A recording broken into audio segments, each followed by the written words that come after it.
In questa bella scena al Gattopardo si vedevano tutti i baroni e i figli dei baroni seduti nell'emiciclo dell'abside di una chiesa.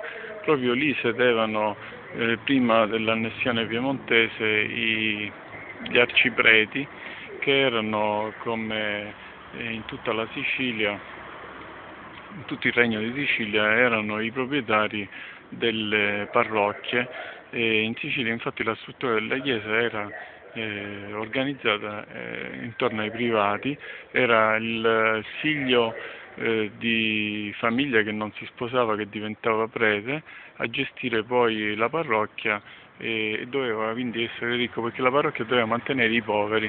Quindi questa rappresentazione dei baroni seduti nell'emiciclo della chiesa, dell'abside, rappresenta perfettamente la struttura democratica della Chiesa autocefala di Sicilia, che solo nel 1860 venne restituita al Vaticano, perché prima del 1860 la Chiesa era indipendente. Questa scena in cui si vedono i baroni seduti attorno dentro l'abside della Chiesa è proprio la rappresentazione di quello che è successo con l'annessione. Proprio questi personaggi erano contrari all'annessione del Regno di Sicilia, perché erano proprio le famiglie dei privati a possedere la parrocchia, ad avere la chiesa, ad avere il controllo delle classi meno abbienti del paese, e quindi di quella circoscrizione a cui corrispondeva la parrocchia. Questa distribuzione, questa divisione della Chiesa in Sicilia ha prodotto questi grandi, incredibili risultati del plebiscito. Il plebiscito infatti fu una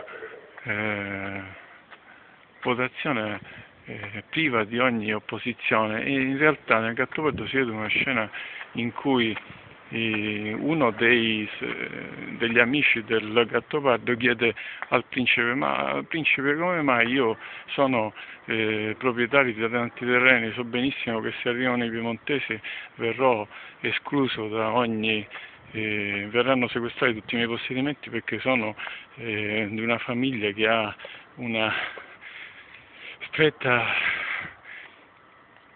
affinità con i beni ecclesiastici siciliani, e quindi ho votato contro. Come mai dentro l'urna del voto non c'era il mio voto? C'è qualcosa di strano? E quindi questa domanda dimostra praticamente che tutte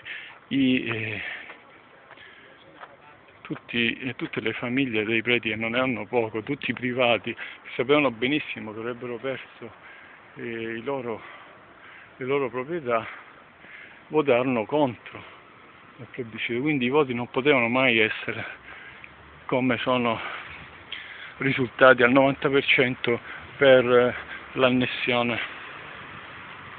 Questa è la verità, la piccola verità che viene descritta nel Gattopardo, cioè come una chiesa autocefala indipendente, e questa diciamo è una delle componenti, una chiesa indipendente per 6 secoli si fa fagocitare dal Vaticano, votando incredibilmente a favore dell'annessione piemontese. Questa è una spiegazione che è tutta una motivazione che è tutta chiusa in questa raccolta, in questa banale domanda del Francesco Tumeo, che a seguito di questa domanda viene chiuso dal principe del Gattopardo, viene chiuso dentro uno stanzino fin quando la festa non finisce, proprio per evitare che l'amico potesse ripetere queste stesse frasi durante la festa in presenza in presenza degli ufficiali e dei funzionari piemontesi.